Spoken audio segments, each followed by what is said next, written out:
Hello, a welcome and a good morning. This morning I've come out for something special to try some new gear out. And the gear is the Freewell K-series lens filter set. Now it's a variable ND filters from 1 stop up to 5 stop, and then the next filters are a 6 to 9 stop. Plus, when you invert them, they're now circular polarizers as well. Not only that, but as something else I can use with them, and it's a reason why I wanted to try this kit out. So Freewell approached me, would you like to review some of my gear? If so, what would you like? So I just looked through the list. I like the look of that. They send it out and I review it and have a look at it. So it's all about what I want and what I'm going to use, and I'll go through that in a second. But first of all, let's get this shot.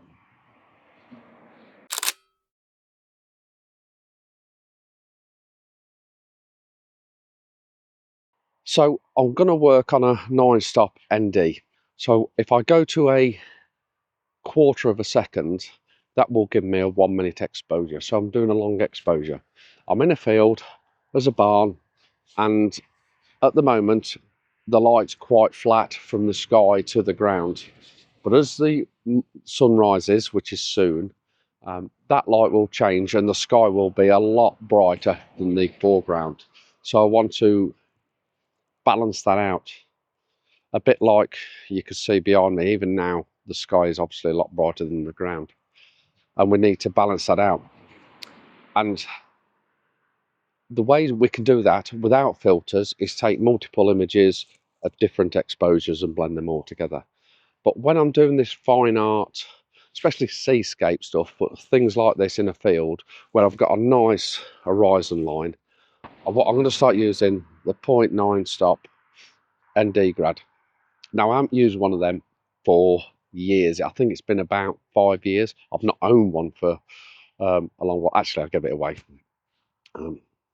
because I can do the processing and things like that. I don't potentially need it, but I was just thinking, if I can still get it in one shot, it just makes my life easier. This system gives me that option to do that. So let me just grab it. I'm going to give you an example. I can put it in front of the lens and you'll see. So this is the 9-stop grad I've got here that I can use with part of this. It's a magnetic system as well, which is great. We just need to click the housing on. Now the housing is built.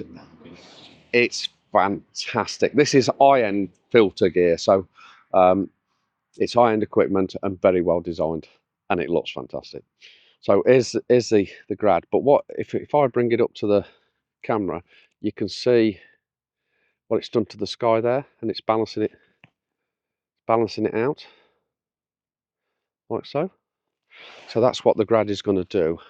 But I wanted the 0.9 soft grad because sometimes I've been in situations where I'm doing the long exposure photography on seascapes more than often, where I need to balance that sky out a little bit more with the foreground. And to do it in one shot, obviously a lot easier. Yes, I can do it in 2-3 shots. I can expose for the foreground and then take another shot for the sky, etc. But that takes a lot of time, especially when you're doing long exposures of 2 minutes, 4 minutes, and so on. And again, that could potentially miss the best shot. So I thought if I can get it in one shot, get a system that not only has the magnetic filters, but then can apply a graduated filter or any other filter, then that would really work for me. So this is a trial for today. Obviously, I'm not by the seaside because I live in the Midlands. I don't know whether you'd know that.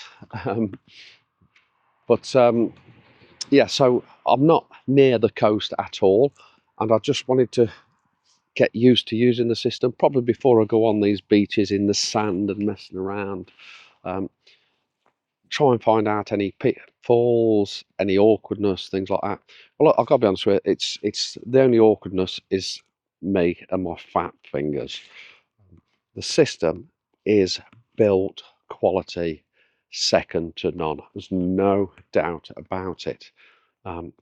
It clips on easy. We can then lock it in place. It's even got a little spirit level on the top here, so you can level the grad up to the horizon, things like that. Madness, absolute madness. Obviously the camera's got to be level as well, but still madness.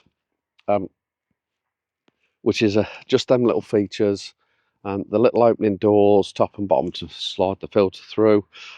You can close the bottom for certain filters because it'll just fit into place for these soft filters that they do as well. So please check out the website and check out other reviews that actually go through the technical side of it a bit more on what they do. I just want to see if it works for me, and at the moment it will definitely work in the right circumstances for me.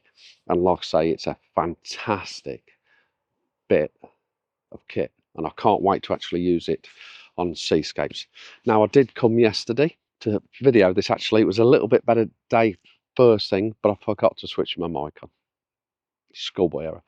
Not only that, 5 to 10 minutes after getting 2 shots off, the clouds just cleared, and it was bright blue sky, and it didn't work.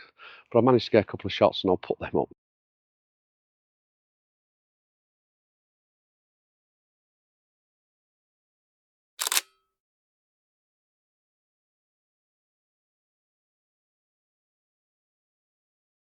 And I don't know whether you agree, but doesn't that look good on a camera setup? Any camera setup, doesn't that look good? And I know as men think, you know, if it looks good, it's good. It's as simple as that. But it does look good. It looks great. I love the red colouring, the aluminium. It's an aluminium basing. It's quite a weighty, substantial bit of kit. The doors are, I think they're plastic. I think the door's plastic by the feel of it. It's hard to say. Might be aluminium. Yeah, it could be aluminium. But it's just a solid bit of kit that's not too cumbersome to use. It's easy to use. All we've got to do is put the right adapter on the lens, and then it's just a matter of clicking it on, and then everything's magnetic, as you can see, like so. You can set things on and off. Bang, bosh, bosh, and it's in. Done. Adjust all the way through. And like I say, some filters, they just go down so far. For the soft filters, the grads, you can send it all the way through, so you can get it exactly where the horizon is. So I think the next time, hopefully, you'll see me using this system is probably at the coast. What I would say is grads don't work in mountain areas, or trees and woodlands and with sky, because the trees are sticking up, and then half the tree will be dark and the other half will be correctly exposed because of this. So there's certain situations where it definitely doesn't work, or you have to really work hard to get the processing right, which you might as well just do multiple exposures. But with a nice clean horizon with just one subject, so the grad's coming down towards that subject, it doesn't have to hit the horizon, will make it a lot better, especially with a soft grad. I prefer a 0.9 soft grad, so you got that little bit of adjustment, and then we can process that in Lightroom, Photoshop, DxO, or one of the others. Talking of DxO, if you're interested in DxO, Steve15, get 15% off. It's a great bit of kit. Okay, shall we go and shoot the tree?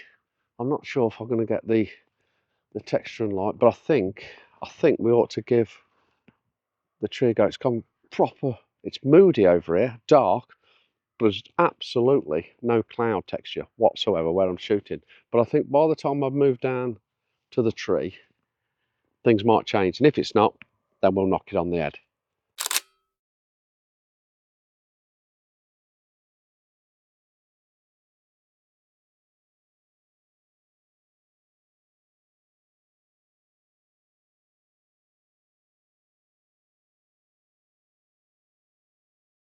In the end, I decided not to photograph the lone tree in the same field, just because the clouds add no detail in there whatsoever. So it just means I've got to return once again. Anyway, thanks for watching. I have enjoyed this, and I'll see you soon.